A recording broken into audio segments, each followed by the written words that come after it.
సౌందర్య మరణానికి కారణం మంచు మోహన్ బాబు గారే, సినిమా యాక్టర్. మరి శంషాబాద్లో ఉన్న 6 ఎకరాలు జిల్లుమిల్లు గెస్ట్ హౌస్ అక్రమంగా అనుమతిస్తున్నారు. మరి నేను కేసు పెడతాను, కేసు ఎఫ్ఐఆర్ చేసి ఫైల్ చేయాలని నేను రూరల్ పోలీసు వారిని కోరుకుంటున్నాను. అలాగే మిత్రులారా, సినిమా యాక్టర్ సౌందర్య గారు మరి బతికుంటే ఈరోజు ఆ జిల్లుమిల్లో ఉన్న 6 ఎకరాలు, శంషాబాద్లో ఉన్న 6 ఎకరాలు మరి ఖచ్చితంగా పేద ప్రజలకు ఇచ్చి అనాథలకి ఆశ్రమంగా ఖచ్చితంగా దాన్ని వినియోగించేదాన్ని నేను ఈ సందర్భంగా మీకు మాటిస్తున్నాను మిత్రులారా. మరి నేను ఖచ్చితంగా కేసు పెడతాను. ఆ విషయంలో మరి పోలీసు వారి సహాయ సహకారాలు కావాలని కోరుకుంటున్నాను. అలాగే నేను దీక్ష చేస్తున్నాను మిత్రులారా. తెలంగాణ రాష్ట్రంలో మరి ఖచ్చితంగా ఈ దీక్షలో భాగంగా తెలంగాణ రాష్ట్ర మహిళలకు 2500 వెంటనే అమలు చేయాలి. ఇంకా మేనిఫెస్టో పెడుతున్న చూడండి మిత్రులారా. అలాగే మరి ఈ జిల్లుమిల్లులో ఉన్న 6 ఎకరాలు మరి ఖచ్చితంగా అది పేదలకే చెందాలని, పేద పిల్లలకు మరి అనాథ ఆశ్రమానికి వాళ్ళు ఖచ్చితంగా వినియోగించాలని నేను కోరుకుంటున్నాను. తెలంగాణ రాష్ట్రంలో మన సౌందర్య మరణానికి కారకులు ఎవరైనా సరే ఈ చట్టం వదిలిపెట్టదు. చట్టానికి ఎవరు చుట్టాలు కారని నేను ఈ సందర్భంగా మనవి చేస్తున్నాను మిత్రులారా. సౌందర్య గారి మరణం మనందరికీ చాలా బాధాకర విషయం. ఏదో ఒక రాగం పిలిచింది వేళ, నాలో నిదురించే గతమంతా కదిలేలా. రాయలసీమ రామన్న చౌదరి గారి సినిమా యాక్టర్ మంచు మోహన్ బాబు గారు మాటలు ఒకసారి మీరు వినండి. రాయలసీమ రామన్న చౌదరిలో డైలాగ్ చెప్పారు,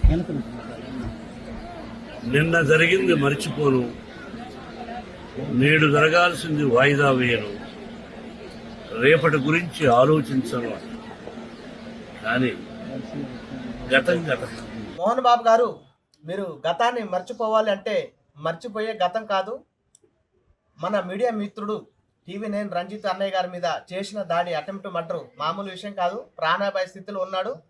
మరి మీరు గతంలో సినిమా యాక్టర్ సౌందర్య గారిని కూడా చంపించిన విషయం మనందరికీ తెలిసిందే. ఆ విషయంలో నేను కేసు పెడతాను మిత్రులారా. అందరూ సహకరించి సపోర్ట్ చేయాల్సిందిగా కోరుకుంటున్నాను. అలాగే సౌందర్య గారి ఆస్తి జల్లుపల్లి, శంషాబాద్ జల్లుపల్లి 6 ఎకరాల గెస్ట్ హౌస్ కూడా అది సౌందర్య గారిది. ఖచ్చితంగా మోహన్ బాబు గారు జనాలకి, పేద ప్రజలకి, మరి అనాథ పిల్లలకి, అనాథ ఆశ్రమానికి, గవర్నమెంట్కి స్వాధీనం చేయాలని నేను ఖచ్చితంగా ఈ సందర్భంగా నేను డిమాండ్ చేస్తున్నాను మిత్రులారా. మీరందరూ గమనించాల్సిందిగా నా విన్నపం. మరి నేను నా దీక్ష ఈ రోజు 400వ రోజు దీక్ష చేస్తున్నాను. నిరాహార దీక్ష మా ఇంటి దగ్గరనే మహాత్మా గాంధీ గారి వేషధారణతో. మరి ఈ దీక్షలో భాగంగా తెలంగాణ రాష్ట్రంలో ఉన్న మహిళలకు వెంటనే 2500 వెంటనే మహాలక్ష్మి పథకం అమలు చేయాలని, అలాగే మరి మలిదశ ఉద్యమకారులు తెలంగాణలో వాళ్ళకు కూడా ఎమ్మటే హామీలు ఏదైతే ఉన్నాయో అవి ఎమ్మటే నెరవేర్చి, ఇంకా నా మేనిఫెస్టో చూడండి మిత్రులారా. నా ఈ దీక్ష తెలంగాణ రాష్ట్ర గవర్నమెంట్ మీద మరి ప్రజలకు ఎమ్మటే హామీలు నెరవేర్చిన వెంటనే అవి ఎమ్మటే నెరవేర్చాలని నేను కోరుకుంటున్నాను. అన్నం తినట్లేదు మిత్రులారా, ఓన్లీ ఆకలి తింటూ ఈ దీక్షని కొనసాగిస్తున్నాను. నా ప్రాణం ఉన్నంత వరకు కూడా ఈ దీక్షని ఆపేది లేదు మిత్రులారా. ఎవరు సహకరించకపోయినా పేద ప్రజలకు న్యాయం జరగడం కోసం నేను అంతఃకరణ శుద్ధితో ఈ దీక్ష చేస్తానని నేను ఈ సందర్భంగా మాటిస్తున్నాను. జై హింద్. రాష్ట్రంలో శాంతియుతంగా ఈ దీక్ష చేపట్టాలి మిత్రులారా. మరి మహిళలకు వెంటనే 2500 ఇవ్వాలి.